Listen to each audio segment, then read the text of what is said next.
Subscribe করুন Sony ৮, click করুন bell icon. হাসির রাজা, জ্ঞানের রাজা, রসিক রাজা।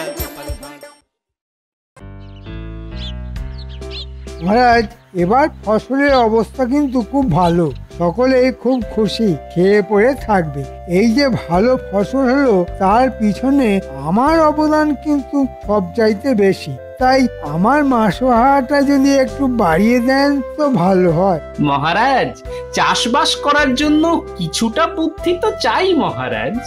মন্ত্রীর সেটাও আছে কিনা আমি জানি না।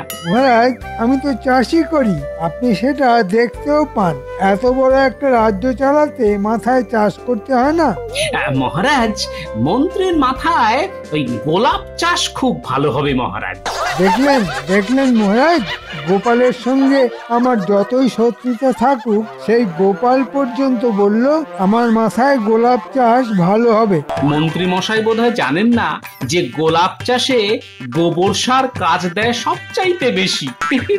কার মাথায় গোবর বেশি তা নিশ্চয়ই মহারাজ জানেন। আচ্ছা গোপাল, তোমায় আমি দেখে নেব। প্রকাশ্য রাজসভায় তুমি আমায় অপমান করলে, সেই শোধ আমি নেব। তাহলে মন্ত্রী, আগে চাষবাসটা শিখে নাও, তারপর তো মন্ত্রিত্ব।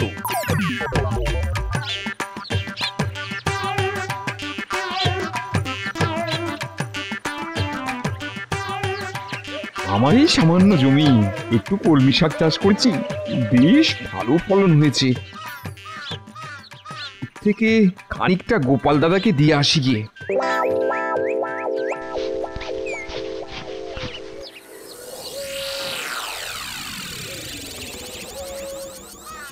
বহুদিন দাবা খেলিনি, কিন্তু কার সঙ্গে খেলবো? কবে যে গুলটে পুঁটিরা বড় হবে দাবা খেলতে পারবে কে জানে বাবা। গোপাল দাদাকে নিজের ক্ষেতে শাক খাওয়াতে পারবো ভেবে খুব ভালো লাগছে। আরে মন্ত্রী মশাই মনে হচ্ছে এদিকেই আসছে। কি খবর পুঁটির বাবা, এত শাক নিয়ে কোথায় যাচ্ছ? নিজের একটা ছোট্ট জমি আছে, সেখানে কলমি শাকের চাষ করেছিলাম, সেই শাক থেকেই কিছুটা গোপাল দাদাকে দিতে যাচ্ছি। বাহ বাহ বাহ বাহ, বেশ ভালো চাষ করো তো তুমি। কি ভালো কলমি শাক! তা তুমি কি আমার জমিতে চাষ করবে? আমার 3 বিঘে জমি আছে, একটা জমিতে আখ চাষ হবে আর একটা জমিতে ধান।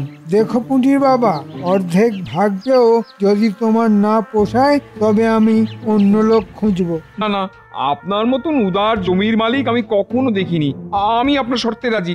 তা কবে থেকে চাষ শুরু হবে? আমার মনে হয় কাল থেকে শুরু করলেই ভালো হয়। ঠিক আছে ঠিক আছে, কাল সকাল থেকেই আমি চাষ শুরু করব।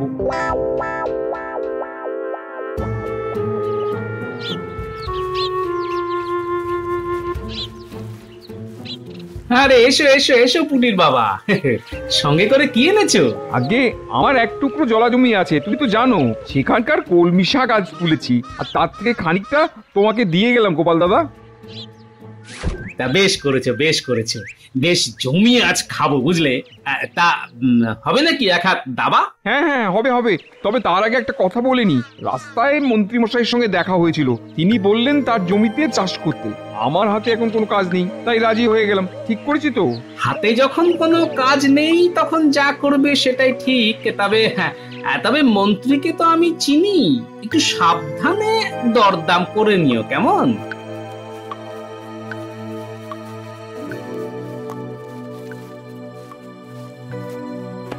তা হঠাৎ আমার বাড়িতে মন্ত্রী মশাই? বাড়িতে কি কেউ অসুস্থ হয়েছে নাকি? না, ঠিক তা নয়, আমার কিছু হয়নি। আসলে আপনি তো জানেন মহারাজ আমায় চাষবাস করতে বলেছেন, তাই চাষ সম্পর্কে কিছু জানতে আসলাম। আমি চাষের কি জানি? আমি তো মানুষের ওই অসুখ করলে ওষুধ দিতে পারি, তার চাইতে বেশি কিছু তো আমি জানি না। দেখো বৈদ্য, আমার অসুখ করলে যেমন তুমি ওষুধ দাও, তেমনি ফসলকে তাগড়াই বানাতে গেলে কিছু ওষুধ তো লাগবেই, তাই না? আমি তোমার প্রশ্নের মাথা মুন্ডু তো কিছুই বুঝতে পারছি না। তোমার মাথায় কি গোবর আছে? হ্যাঁ, আমার কথা বুঝতেই পারছো না? কার মাথায় গোবর আছে আর কার মাথায় ঘিলু আছে সেটা তো আমরা জানি। সব গোপালের ষড়যন্ত্র, নইলে তুমি আবার আমাকে অপমান করার সাহস দেখাও। বলছি বারবার আমাকে তাগড়াই একটা ওষুধ দেওয়ার জন্য, তা দিচ্ছই না। আর কিছু না হোক আঙুরের রস তো দিতে পারো। এ খাবে তুমি না ফসল? আমি কিন্তু নিজের হাতে দিতে পারবো না। তুমি নিজে খাও বা ছড়াও বা গাছকে খাওয়াও, গোবরের সঙ্গে মিশিয়ে খাও, আমার কিছু বলার নেই। তবে আমি নিজের হাতে দিতে পারবো না। সব গোপালের ষড়যন্ত্র। না না, ষড়যন্ত্র কেন, 32 যন্ত্র। এই আমি ওষুধ নিয়ে গেলাম। যখন এই আগগুলো ইয়া পালোয়ান হবে, তখন কিন্তু চাইতে শোনা আবার।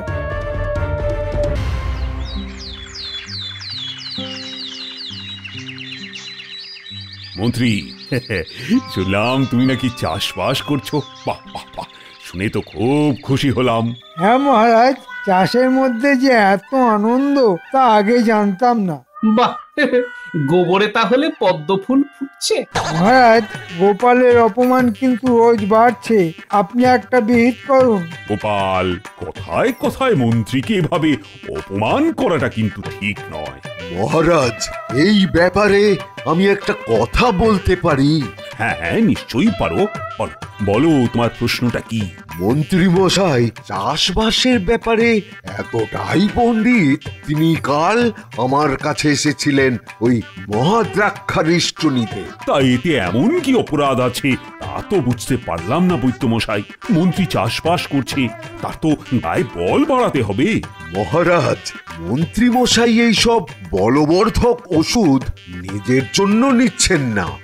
মন্ত্রীর বাড়িতে নিশ্চয়ই অসুস্থ কেউ আছে। না মহারাজ, সেটাও নয়।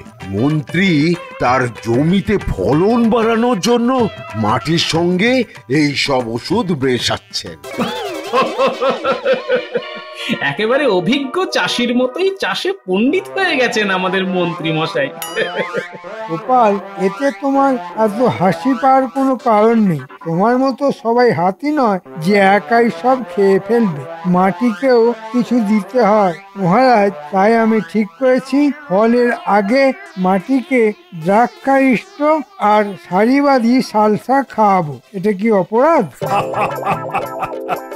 তার চাইতে এই সব ওষুধ তুমি খাও মন্ত্রী, তাতে চাষেরও লাভ হবে।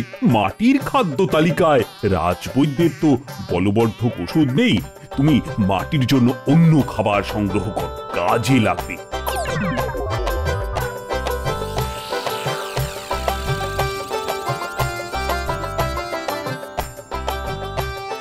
কোন পাল্লায় পড়লাম গোপাল দাদা, আমি তো পাগল হয়ে যাব।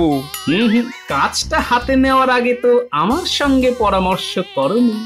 এখন কি আর করা যাবে বলো? তা বলে মাটিতে বলবর্ধক ওষুধ দেবো? যা মানুষের খাওয়া উচিত তা খাবে মাটি? এটা মেনে নেওয়া যায়? নিতে হবে, তবে সাবধানে থাকবে। মন্ত্রী মশাই লোকটা কিন্তু খুব সুবিধের নয়, বুঝলে? এখন অপেক্ষা করতে হবে কবে ধানের শীষ আসে, আখ কাটার সময় না আসে।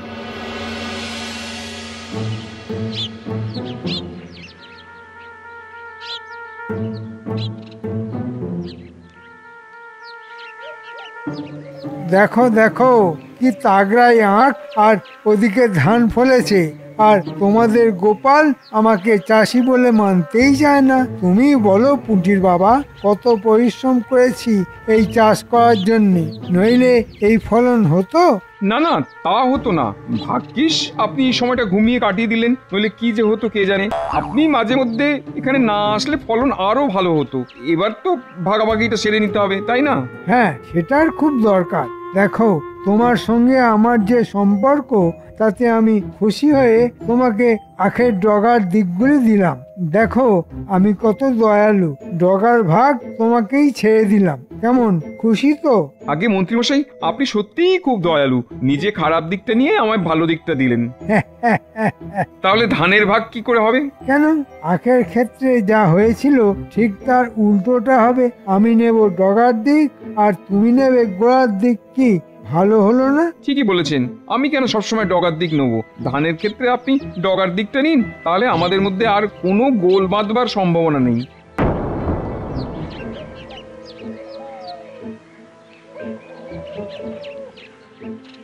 দাবার ছক সাজিয়ে বসে আছি, পুটির বাবার দেখা নেই। আচ্ছা, কতক্ষণ এভাবে থাকা যায়? না, পুটির বাবাকে ভালো খেলা শিখিয়েছি, কিন্তু বিষয় বুদ্ধি শেখাতে পারিনি। ওদিকে ওর মনই নেই, তো শিখবে কি? ওই তো এসে গেছে। কি গো পুটির বাবা, কি নিয়ে এলে? আগে গোপাল দাদা, মন্ত্রী লোকটার মনটা কিন্তু ভালো। সেই যে আখ চাষ করেছিলাম না, সেই আখের অর্ধেকটা নিয়ে আসলাম। কি ভালো লোক, আমায় আখের ডগাটা দিয়ে নিজে গোড়ার দিকটা নিল। আজকের দিনে এমন লোক পাওয়া খুব ভাগ্যের ব্যাপার, তাই না? না, এরকম লোক চিরকালই ছিল। যেমন তুমি আমার সঙ্গে দাবা খেলেও তোমার বুদ্ধি শুদ্ধি একটুও পারলো না। কেন, আমি ভুলটা কি করলাম? আখের ওপরের দিকটা থাকে শুধু পাতা, আর গোড়ার দিকে থাকে রস। তোমার হাতে শুকনো ডান্ডা আর কিছু পাতা দিয়ে ওই মন্ত্রী বেটা আসল রসের দিকটাই নিয়ে নিয়েছে গো। যাও, তোমার হাতের আখ নিয়ে জঙ্গলে ফেলে এসো। আর কিচ্ছু করার নেই গো পুটির বাবা। আমাকে এতদিন খাটিয়ে কয়েকটা পাতা আর শুকনো ডান্ডা দিয়ে মন্ত্রী মশাই এত বড় চালাকি করলো। গোপাল দাদা, এর একটা প্রতিকার করতে হবে। ধানের ব্যাপারে এইরকম কিছু করতে পারবে না। আমি ওখানে গোড়ার দিকটা নিয়েছি, এবার মন্ত্রী মশাই নাকাল হবে। এটা আর গোপাল দাদাকে বললাম না। বেশ তো বোকা বানালেন আখের বেলা। নিজে রসালো গোড়াটা নিয়ে আমাকে দিলেন ডগার শুকনো দিকটা। ধানের বেলা কিন্তু সেটি হবে না। আমি নেবো গোড়ার দিক আর আপনি নেবেন আগার দিক, ঠিক আছে? দেখো পুটির বাবা, আসলে তোমার ভাগ্যটাই খারাপ। দু ধরনের আখ হয়। এক ধরনের আখে ডগাটা রসে ভরা থাকে, আর এক ধরনের আখে গোড়ায় রস থাকে। তা আমি কি করে জানবো যে তোমার লাগানো আখের গোড়ায় রস আছে, আগায় শুধু পাতা? এবারে ধানের ভাগ হোক, তারপর বুঝবো কত ধানে কত চাল।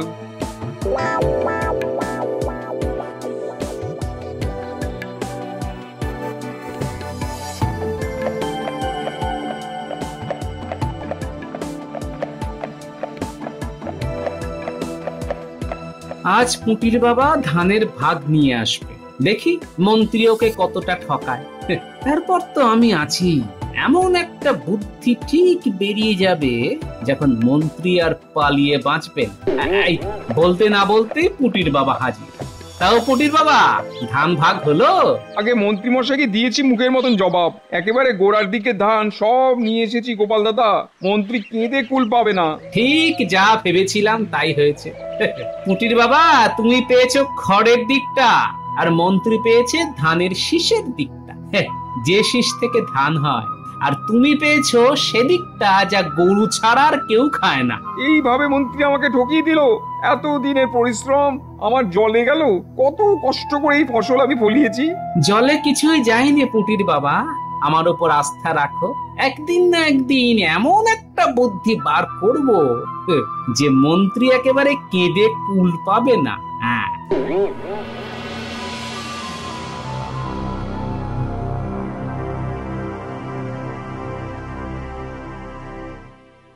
গোপালের সঙ্গে খুব প্রীত না? দিয়েছি একেবারে নাক ঘষে। রাজসভায় যে অপমান করেছে গোপাল, তার একটা জবাব দিলাম মাত্র। গোপালকে যদি না দিতে পারি, তাই গোপালের প্রাণের সখা পুঁটির বাবার ওপর দিয়েই দিলাম। গোপাল জানুক, দেখি ও কি করে।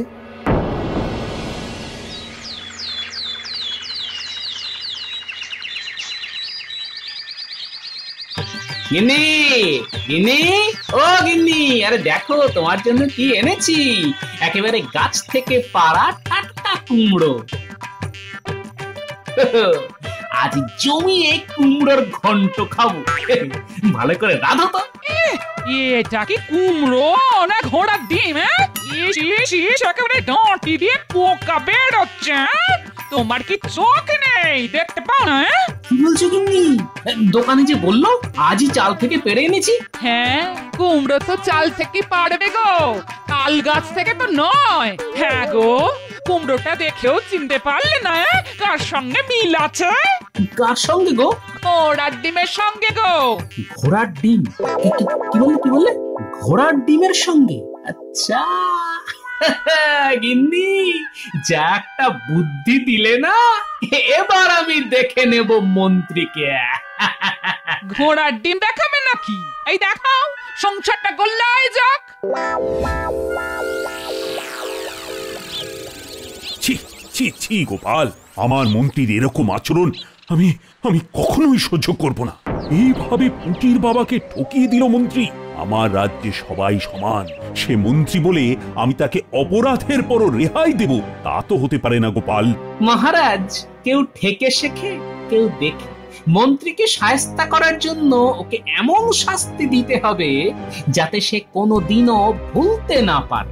আমি তো মন্ত্রীকে সেরকম শাস্তি দিতে চাইছি। মহারাজ, মন্ত্রীকে শুধু শাস্তি দিলে হবে না, তাকে বুদ্ধির লড়াইতে পরাস্ত করতে হবে। আপনাকে আমার দুটি অনুরোধ আছে। এক, আমাকে একটা ঘোড়া ধার দিতে হবে, আর দ্বিতীয়টা হলো কাল যদি দয়া করে রাজসভায় ঘোষণা করে দেন যে সভার সদস্যরা যদি তাদের ঘরের সবচাইতে দামি দুটো সম্পদ আপনাকে দেখাতে পারে, তবে সেই একই জিনিস তাকে দ্বিগুণ ফেরত দেওয়া হবে। এবার এমন কি কাজ? তুমি ঘোড়াশালা থেকে একটা ঘোড়া আজই নিয়ে যাও, আর কাল না হয় আমি তোমার মতো ঘোষণাটা করে দেব, খুশি? কিন্তু তাতে কি মন্ত্রী শাস্তি পাবে? মহারাজ, আপনি আমার উপর আস্থা রাখুন, দেখুন শাস্তি কি করে দেওয়া যায়।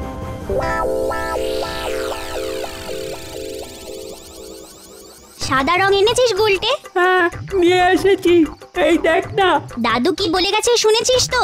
এই কুমড়োটাকে এমন ভাবে সাদা রং করতে হবে যেন বোঝাই না যায় যে এটা একটা কুমড়ো। হ্যাঁ রে বাবা, এভাবেই করছি। দাদু নিজেই চিনতে পারবে না যে এটা আগে কুমড়ো ছিল।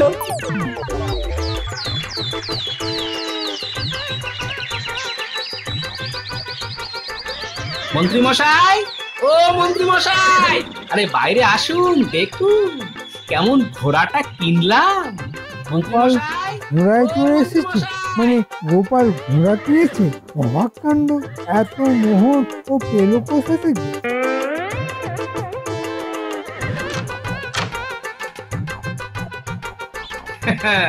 ঘোড়াটা কেমন হয়েছে বলুন তো মন্ত্রী মশাই? ভালোই, কিন্তু অনেক খরচা পড়ে গেল তো। হ্যাঁ, তা একটু তো পড়বেই। আমি দামি ঘোড়াটা একটু বেশি দাম দিয়ে কিনলাম, বুঝলেন? চড়বো যখন তখন ভালো ঘোড়াতেই চড়বো। হ্যাঁ হ্যাঁ, তা ভালোই গোপাল। এরকম একটা ঘোড়া কেনার খুব ইচ্ছে আমার আছে। কোথায় পাওয়া যাবে বলো তো? কেন? ও তো শেখ আলমের কাছে। তার ঘোড়াশালাটা একদম নগরের পূব দিকে, বুঝলেন? আজ রাতেই যাব, গিয়ে একটা ঘোড়া কিনতেই হবে। একটা নয়, দুটো কিনবো। তাহলে মহারাজ আমায় 4টে ঘোড়া দেবেন। গোপালের চাইতে বেশি ঘোড়া হবে আমার।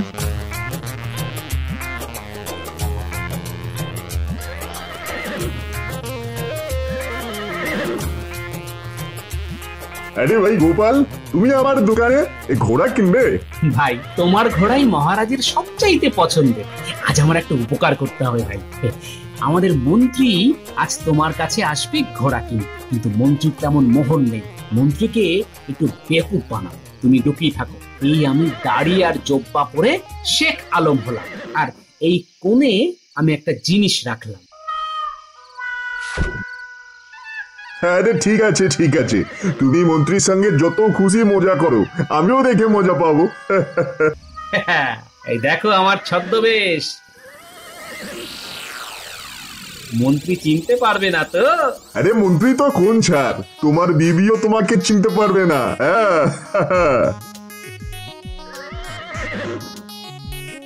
শেখ আলম, ও শেখ আলম, আছো নাকি? হ্যাঁ, আমি শেখ আলম। কি চাই বলুন? আমি দুটো ঘোড়া কিনবো। ভালো ঘোড়া আছে তো? আমার কাছে যেসব ঘোড়া আছে তার সবকটাই আরবি ঘোড়া, অনেক দাম পড়বে।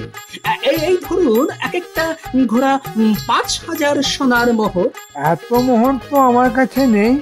তাহলে একটা কাজ করুন, আমার কাছে একটা ঘোড়ার ডিম আছে, তার ভেতরে আছে দুটো ঘোড়া। আপনি ডিমটা নিয়ে যান, কালকেই ডিম ভেঙে বাচ্চা বের হবে, সস্তায় দিয়ে দেবো, মাত্র 5 মোহর। দাও দাও, এক্ষুনি দাও। এই নিন, যত্ন করে রাখবেন, ভাঙবেন না যেন।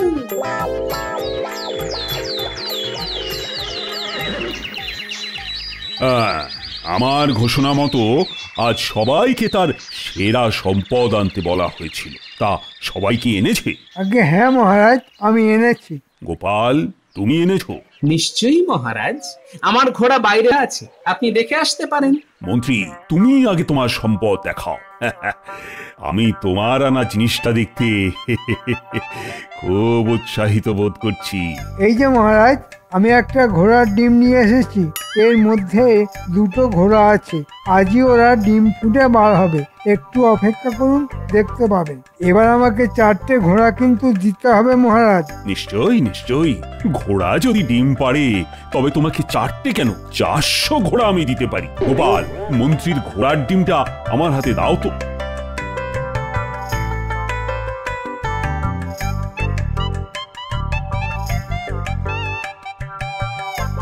এই নিন মহারাজ, মন্ত্রীর বহু মূল্যবান ঘোড়ার ডিম। গোপাল, এবার পুঁটির বাবাকে ডাকো, আমার দরকার আছে। শোনো পুঁটির বাবা, মন্ত্রীর মাথায় এই ঘোড়ার ডিমটা ভাঙো।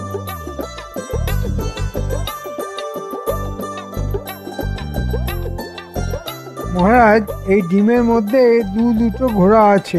তাই? বাহ, তাহলে তোমার মাথায় ঘোড়ার ডিমটা তো আগে ভাঙা হোক, তারপর দেখা যাবে ভেতরে কটা ঘোড়ার বাচ্চা আছে। আখের যদি ডগাতে রস থাকতে পারে, ধানের যদি গোড়ায় চাল থাকতে পারে, তবে তো বলা যায় না ঘোড়া ডিমও পারতে পারে। পুঁটি বাবা, কি হলো? এক্ষুনি মন্ত্রীর মাথায় ঘোড়ার ডিমটা ভাঙো। এই ভাঙলাম মহারাজ। আমার মাথায় কি কিলবিল করছে? পোকা? মহারাজ, আমার শরীর পোকায় ভরে গেছে, কিন্তু আমার ঘোড়া দুটো কোথায় গেল? তোমার খেতে আখ চিবোচ্ছে। পুঁটির বাবা, ধানের খেতে মন্ত্রীকে বাইরে নিয়ে গিয়ে খড়গুলো খাওয়াও, আর না খেতে চাইলে আখের ডান্ডা দিয়ে মাথায় বাড়ি মেরে মেরে খাওয়াবে। আর মন্ত্রী, তুমি যেভাবে পুঁটির বাবাকে ঠকিয়েছো তার ক্ষতিপূরণ কিন্তু তোমায় দিতে হবে, যা তোমার মাসোহারা 3 গুণ। মহারাজ, এত মোহর আমি পাবো কোথায়? এখন থেকে 3 মাস তুমি বিনা মোহরে মন্ত্রীগিরি করবে এখানে, আর এটাই তোমার শাস্তি। পুটির বাবা, তুমি মন্ত্রী মশাইকে আদর করে খাওয়াও, যত্নের যেন কোনো ত্রুটি না হয়। মন্ত্রী মশাই, নিন, ভালো করে খড় চিবিয়ে খান। আমি বরঞ্চ আপনাকে একটা ছড়া শোনাই। মন্ত্রী মশাই, মস্ত পাজির ডিম, লোক থাকালেই খেতে হবে যমজ ঘোড়ার ডিম। For more updates, subscribe to our channel, click the show links and enjoy watching the videos.